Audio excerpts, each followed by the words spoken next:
तो दोस्तों अपने राजस्थान में सरकारी कॉलेज में सेशन 2024-25 के लिए एडमिशन की प्रोसेस शुरू हो चुकी है। इस वीडियो में मैं आपको बताने वाला हूं कि आप किस तरह से किसी एक सरकारी कॉलेज में एडमिशन ले सकते हैं, इसके क्या रूल हैं, क्या नियम है, यथा इसके लिए आप ऑनलाइन आवेदन फॉर्म कहां से, कैसे और कब तक भर सकते हैं, इसके लिए आपको किन किन दस्तावेजों की आवश्यकता पड़ने वाली है और किस तरह से आपका सरकारी स्कूल में एडमिशन होने वाला है। और इसके साथ साथ यदि आप किसी सरकारी कॉलेज में एडमिशन लेते हैं तो सरकार के द्वारा आपको कौन कौन सी सुविधाएं फ्री में दी जाती हैं, इसके बारे में भी इस वीडियो में आपको जानकारी देने वाला हूं। नमस्कार साथियों, मैं हूं आपका अपना साथी राजगुरु जी। तो दोस्तों ऐसे स्टूडेंट जिन्होंने वर्ष 2024 में कक्षा 12वीं पास की है, और यह बात केवल 2024 वालों पे लागू नहीं होती है, जिन्होंने पहले भी कक्षा 12वीं पास की है तो वह अपने राजस्थान की किसी भी सरकारी कॉलेज में सेशन 2024-25 के लिए एडमिशन ले सकते हैं, स्नातक या फिर under graduate, first semester BA या बीएससी के लिए। इसके साथ साथ यहां पे देखिए सेकंड ईयर और थर्ड ईयर की भी आवेदन प्रोसेस शुरू हो चुकी है, इसके बारे में भी हम आगे बात करने वाले हैं। अब दोस्तों यहां पे सबसे पहली खास बात यह कि यहां पे कक्षा 12वीं वाले जो स्टूडेंट हैं वो तो कॉलेज के लिए आवेदन कर सकते हैं, लेकिन इसके साथ साथ जिन्होंने 2 वर्षीय आईटीआई कंप्लीट कर रखी है और आईटीआई के साथ अंग्रेजी विषय से आरबीएसई बोर्ड से कक्षा 12वीं पास की है, तो ऐसे स्टूडेंट भी है किसी सरकारी कॉलेज में एडमिशन ले सकते हैं या फिर इसके लिए आवेदन कर सकते हैं। अब देखिए एडमिशन लेने की सामान्य सी प्रक्रिया यहां पे देखिए, कक्षा 12वीं के अंदर यदि आप कला या फिर वाणिज्य वर्ग के अंदर एडमिशन लेते हो तो कम से कम आपके 45% होना जरूरी है। यदि विज्ञान वर्ग में आप एडमिशन लेते हो तो कम से कम 48% अंक होना अनिवार्य है। बाकी इसके अलावा राजस्थान के अलावा दूसरे राज्य के रहने वाले कैंडिडेट हैं, उनके सभी विषयों में सभी संकायों के अंदर कम से कम 60% अंक होना अनिवार्य है, तो आप राजस्थान की किसी सरकारी कॉलेज में एडमिशन है वो ले सकते हो। अब दोस्तों यहां पे तो मैंने देखिए ये जो परसेंटेज का क्राइटेरिया बताया, एक सामान्य सी ये प्रोसेस है, ये है तो आप आवेदन कर सकते हो, लेकिन इतने नंबर होने पर आपके यहां पे किसी सरकारी स्कूल के अंदर या फिर सरकारी कॉलेज के अंदर है एडमिशन नहीं हो पाता है, क्योंकि यहां पे हर एक कॉलेज के अंदर अलग अलग जो संकाय हैं, अलग अलग जो विषय हैं, उसमें निश्चित सीट होती है, तकरीबन 60 के लगभग सीटें होती हैं, तो आवेदन बहुत ज्यादा आते हैं, तो यहां पे हर एक कॉलेज की मेरिट है वो निकाली जाती है। तो चलिए सबसे पहले तो मैं आवेदन डेट के बारे में आपको बता देता हूं कि ये जो आवेदन फॉर्म है कब से लेके कब तक वो भरे जाएंगे, स्नातक के लिए, बीए बीएससी, फर्स्ट ईयर के लिए, फर्स्ट सेमेस्टर के लिए। तो यहां पे देखिए आवेदन फॉर्म तो भरना शुरू हो गए हैं और अभी तक इसकी जो लास्ट डेट है वो 19 जून 2024 तक है।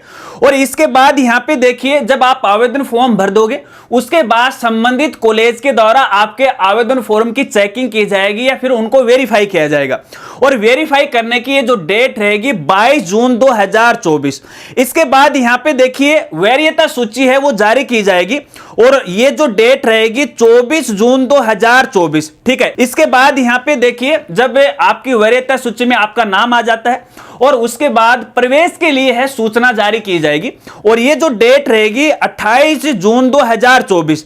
इसके बाद यहां पे देखिए जब आपका सिलेक्शन हो जाता है तो यहां पे देखिए विषय निर्धारण के लिए है चुनाव किया जाएगा या फिर वर्ग निर्धारण के लिए, तो ये डेट रहेगी 29 जून 2024 को, ठीक है। इसके बाद यहां पे देखिए जो शिक्षण कार्य प्रारंभ होगा वो 1 जुलाई 2024 को होने वाला है। फिलहाल तो डेट ही है, अगर डेट बढ़ाई जाती है तो सभी की जो डेट है आगे वो खिसक जाएगी, अपने आप वो बदल जाएगी। तो ये तो है यहां पे देखिए अंडर ग्रेजुएट वालों के लिए। अब यहां पे जो सेकेंड ईयर और थर्ड ईयर के लिए आवेदन करना चाहते हैं, हालांकि उनको नए तरीके से आवेदन नहीं करना, केवल उन्हें फीस जमा करवानी है, नवीनीकरण करना है, और ये कार्य है उनको ई मित्र के द्वारा करना पड़ेगा। और ये जो डेट रहेगी यहां पे 20 जून से लेके 19 जुलाई 2024 तक रहने वाली है, यानी जुलाई तक है आप है अपनी फीस जमा करवा सकते हैं, और वैसे भी संबंधित कॉलेज वाले हैं आपको इसके बारे में जानकारी है वो दे देंगे। चलिए अब अपन बात करते हैं आवेदन प्रोसेस की। तो देखिए आवेदन है केवल और केवल ऑनलाइन भरे जाएंगे और अपनी खुद की एसएसओ आईडी से भरे जाएंगे। अगर आपकी खुद की एसएसओ आईडी नहीं है, अगर आपके परिवार के किसी भी एक सदस्य की एसएसओ आईडी है तो उससे आप भर सकते हैं। शर्त इतनी है कि आपकी एसएसओ आईडी के साथ आपका जन आधार लिंक होना जरूरी है, ठीक है ना।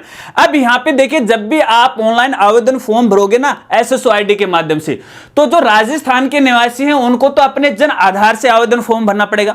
राजस्थान के अलावा दूसरे राज्य के रहने वाले उनको अपने आधार कार्ड से आवेदन फॉर्म भरना पड़ेगा। तो ऐसे में सभी साथियों को मैं कहना चाहूंगा, आपको अपना जो जन आधार कार्ड है वो पूरी तरह से अपडेट करवा लेना चाहिए, क्योंकि ये जो पोर्टल है ऑटोमेटिक आपकी जो जन आधार आईडी है उससे स्टूडेंट का या जो भी कैंडिडेट है उसका डेटा उठाएगा, ठीक है। हालांकि उसमें कुछ डेटा में आप मैन्युअली बदलाव कर सकते हो, लेकिन कैंडिडेट का जो नाम है वगैरह वगैरह, कैटेगरी है, जेंडर है, उसमें आप चेंज नहीं कर सकते। अगर कोई गलती है तो आप पहले ही इसे वो देख लीजिएगा। अब यहां पे देखिए, आवेदन फॉर्म भरने की एक सामान्य सी प्रोसेस है। हालांकि इस वीडियो में तो मैं आपको देखिए नियमों की जानकारी दे रहा हूं। ऑनलाइन आवेदन फॉर्म कैसे भरा जाता है इसके लिए हमारी अलग से वीडियो है हमारे दूसरे चैनल पे, जिसका नाम है ज्ञान कामना।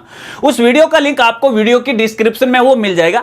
आप अपने खुद के मोबाइल से ही इसके लिए ऑनलाइन आवेदन फॉर्म भर सकते हो, कहीं पर दूर जाने की आपको आवश्यकता नहीं है। वो वीडियो देख लीजिएगा, समझ लीजिएगा और स्टेप को वो फॉलो कर लीजिएगा। चलिए अब कुछ दस्तावेज के बारे में आपको बताता हूं कि आपको किन किन दस्तावेजों की आवश्यकता पड़ने वाली है।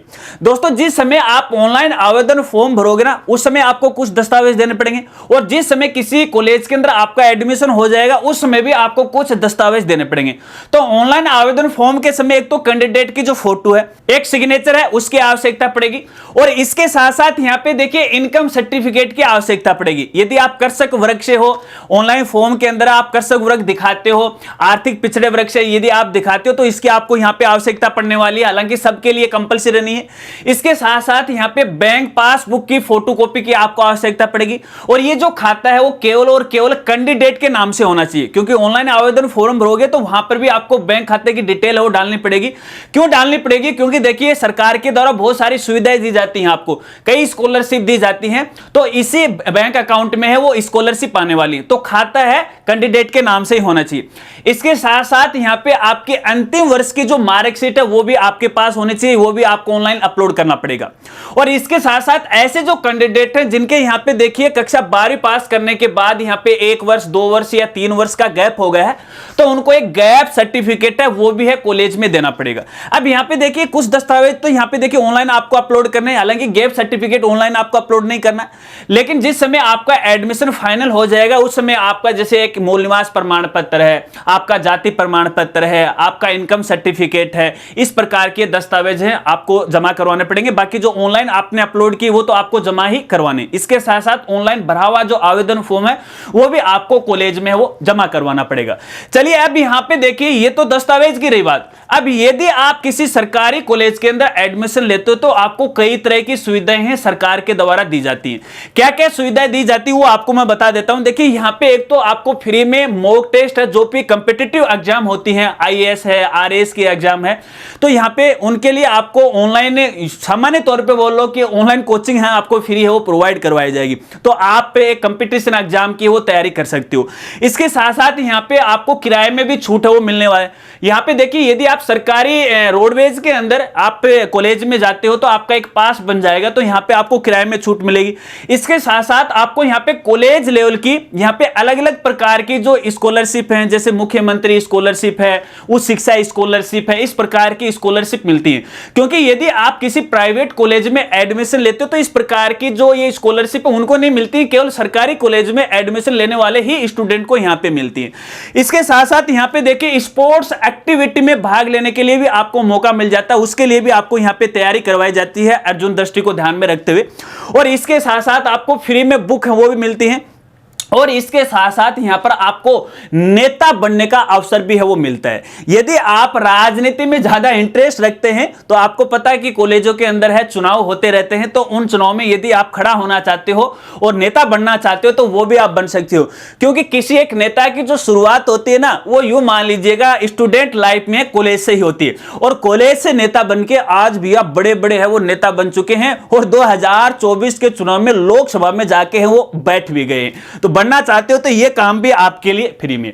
अब दोस्तों यहां पे देखिए जैसे आप आवेदन करोगे ना, आवेदन करने के बाद मेरिट निकाली जाएगी और ये जो मेरिट रहेगी ना, आपकी जो कक्षा 12वीं के अंदर जो अंक आए हैं उसके आधार पर वो निकलने वाली है। जिसके ज्यादा अंक हैं उनका पहला एडमिशन होगा और इसके साथ साथ यहां पे कैटेगरी वाइज है, आरक्षण है वो भी दे होगा, जिस प्रकार से राज्य सरकार के द्वारा दे हो जाए।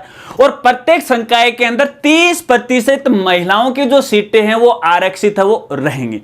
तो देखिए ये तो है एक सामान्य सी प्रोसेस, सामान्य सी प्रक्रिया, तो आप इसके लिए आवेदन कर सकते हैं। और देखिए जो भी उन सभी कैंडिडेट को मैं कहना चाहूंगा, आपको भी सरकारी कॉलेज के अंदर है वो एडमिशन लेना चाहिए। देखिए आवेदन फॉर्म आपको भरना चाहिए, ठीक है।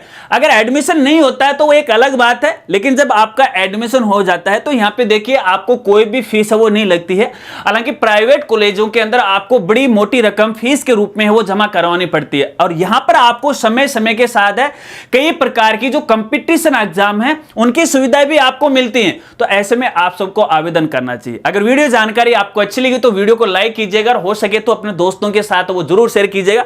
इसके अलावा इन एडमिशन को लेके आपके और भी कोई सवाल है तो आप कमेंट कर सकते हैं। और जैसे जैसे इन एडमिशन को लेके आगे नए अपडेट आते रहेंगे, वैसे वैसे हमारे जितने भी सोशल मीडिया प्लेटफॉर्म है, जैसे फेसबुक है, इंस्टाग्राम है, ट्विटर है, वहां पर भी अपडेट की जानकारी आपको मिलती रहेगी। सभी सोशल मीडिया के लिंक आपको वीडियो की डिस्क्रिप्शन में हो मिल जाएंगे। मिलते हैं फ्रेंड्स अगली एक नई वीडियो के साथ, तब तक के लिए जय हिंद, जय भारत।